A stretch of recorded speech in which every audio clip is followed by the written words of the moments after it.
Assalamualaikum warahmatullahi wabarakatuh. Bertemu lagi dengan Melia Paradisa.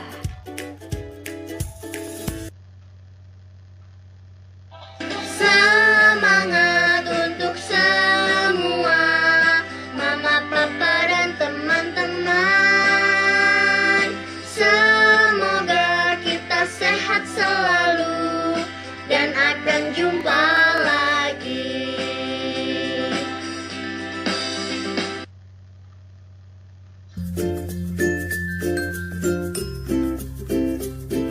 Tema 1, selamatkan makhluk hidup. Subtema 1, tumbuhan sahabatku. Pembelajaran 4.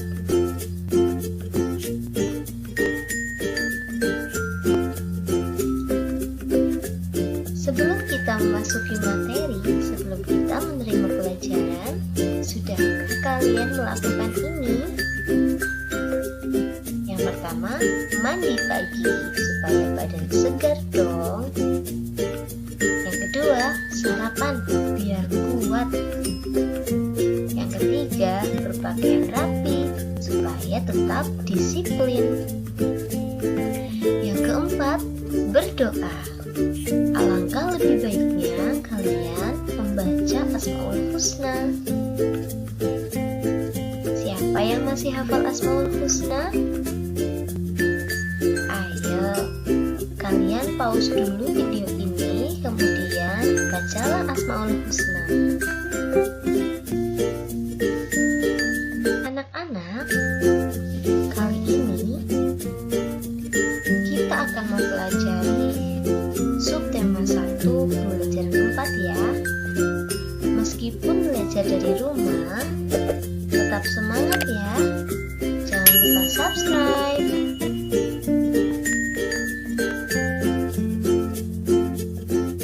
Tujuan pembelajaran hari ini adalah yang pertama, setelah membaca contoh beberapa kesimpulan, kalian mampu menyebutkan ciri-ciri kesimpulan yang baik dan benar.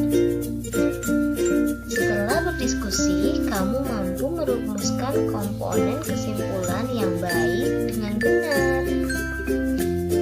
Setelah mengamati gambar situasi, kamu mampu menemukan 3 contoh pelaksanaan sila ketiga dari sila Pancasila dalam kehidupan sehari-hari dengan benar.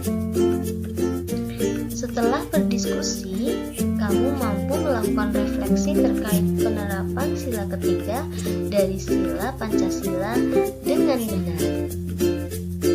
Anak-anak, tahukah kamu bahwa tumbuhan tidak saja bermanfaat sebagai sumber makanan bagi kehidupan makhluk hidup? Akan tetapi, ada banyak manfaat lainnya dalam kehidupan kita. Ayo kita cari tahu. Ini ada gambar apa anak-anak? Gambar pohon. Ini ada gambar manusia. Ini ada gambar hewan. Di sini ada tulisan O2. Apa ya maksudnya O2? O2 adalah oksigen. CO2 apa ya? CO2 adalah karbon dioksida. Ternyata tumbuhan dapat menghasilkan oksigen loh yang dibutuhkan oleh makhluk hidup seperti manusia dan hewan. Itu, manusia dan hewan menghasilkan karbon dioksida yang dibutuhkan oleh tumbuhan. Jadi, semua makhluk hidup yang ada di dunia ini saling membutuhkan. Coba anak-anak, kita akan pelajari berbagai macam manfaat tumbuhan ya.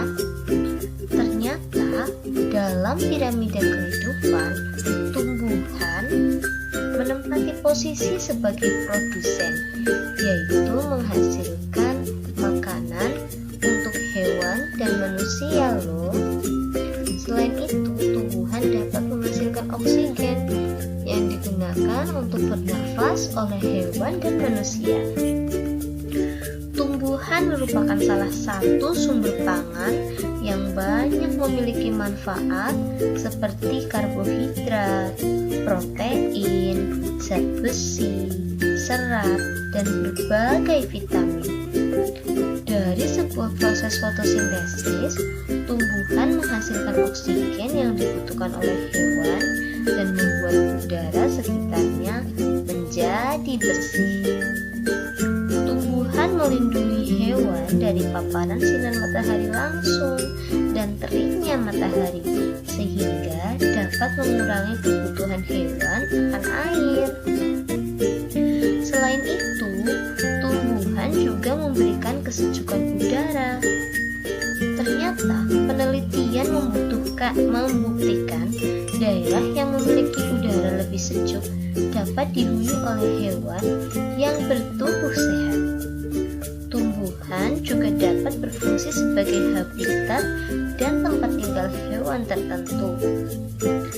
Tumbuhan juga berfungsi sebagai tempat untuk menyimpan cadangan air di dalam tanah, sehingga hewan tidak perlu kekurangan air pada musim kemarau.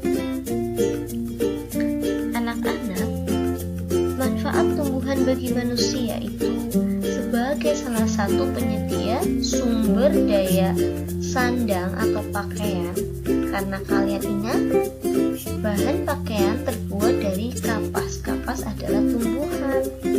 Selain itu, penyedia sumber daya pangan atau makanan bagi manusia, dan juga tentu saja sebagai sumber penyedia papan atau tempat tinggal manusia, karena kayu bisa dibuat menjadi apa saja yang dibutuhkan oleh manusia.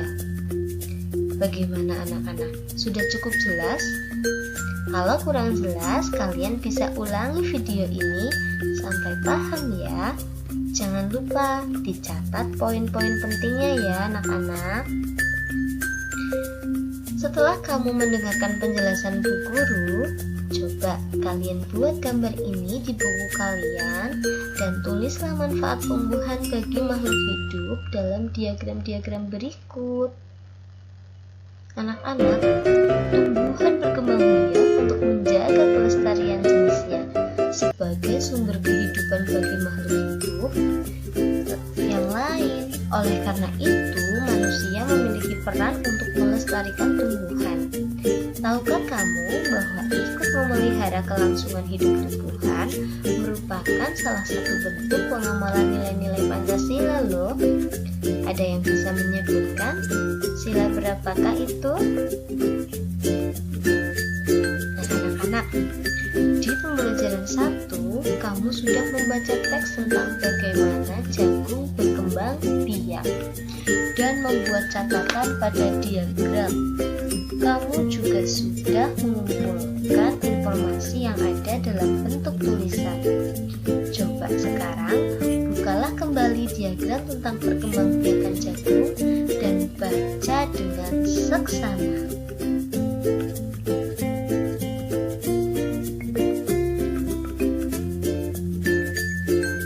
Sudah dibuka anak-anak?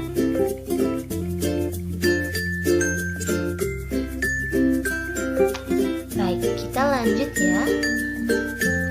Berikut adalah ide pokok dari paragraf 1 dan kesimpulannya. Paragraf 1. Jagung merupakan salah satu tanaman yang dijadikan bahan makanan pokok di berbagai daerah, juga di Indonesia. Contohnya penduduk Pulau Madura menjadikan jagung sebagai makanan pokoknya. Jagung merupakan salah satu tanaman penghasil karbohidrat yang sangat diperlukan oleh tubuh. Ide pokok dari paragraf 1 terletak di kalimat pertama, yaitu jagung merupakan salah satu makanan pokok masyarakat Indonesia. Kesimpulannya, jagung sangat penting di Indonesia. Nah, amati dan bacalah isi tabel di atas. Apa pendapatmu? Next, sekarang bacalah tabel berikutnya dan berikan pendapatmu. seorang petani jagung memulai pembiakan tanamannya dengan menanam biji jagung. Setelah 3-4 hari, bakal tanaman akan muncul di permukaan tanah. Tanaman jagung akan terus tumbuh menjadi besar. 3 hingga 3,5 bulan, buah jagung dapat dipanen oleh petani. Buah jagung yang berbentuk seperti tongkol pada mulanya berupa sekuntum bunga. Ide pokok dari paragraf 2, pembiakan jagung dimulai saat bijinya ditanam. Kesimpulannya, jagung berkembang biak melalui biji. Nah, anak-anak, dapatkah kamu menemukan cara membuat suatu kesimpulan? Ya, tepat sekali. Bacalah seluruh isi teks paragraf atau dari satu paragraf itu. Temukan ide pokoknya, lalu tariklah sebuah kesimpulan. Pinter. Anak-anak, mari kita dengarkan ciri-ciri kesimpulan yang baik dan benar. Yang pertama, tentu saja menggunakan bahasa yang baik dan benar. Selanjutnya, menggunakan bahasa yang mudah dipahami. Yang ketiga, berisi pokok pembicaraan. Yang keempat, menggunakan penarikan pernyataan secara umum dari kalimat fakta sebelumnya. Yang kelima, membandingkan dua hal yang berbeda namun tetap memperlihatkan kesamaan pada sisi tertentu. Yang keenam, tidak berbelit-belit. Yang ketujuh, berupa fakta dan jelas. Bumi ulangi sekali lagi ya. Ciri-ciri kesimpulan yang benar. 1. Menggunakan bahasa yang baik dan benar. 2. Menggunakan bahasa yang mudah dipahami. 3. Berisi pokok pembicaraan atau ide pokok. Yang keempat, menggunakan penarikan pernyataan secara umum dari kalimat fakta sebelumnya. Yang kelima, tidak berbelit-belit. Yang keenam, berupa fakta dan jelas. Perkembangbiakan tumbuhan. Tumbuhan adalah sahabat kita. Menjaga tumbuhan sudah menjadi kewajiban kita semua. Dalam menjalankan kewajibannya, terkadang kita tidak bisa sendirian loh. Kita membutuhkan kerjasama dengan orang lain. Kerjasama merupakan wujud penerapan dari salah satu sila Pancasila. Sila berapakah itu? Coba kita pahami lagi kelima sila Pancasila berikut ini ya. Pancasila. 1. Ketuhanan yang Maha Esa. 2.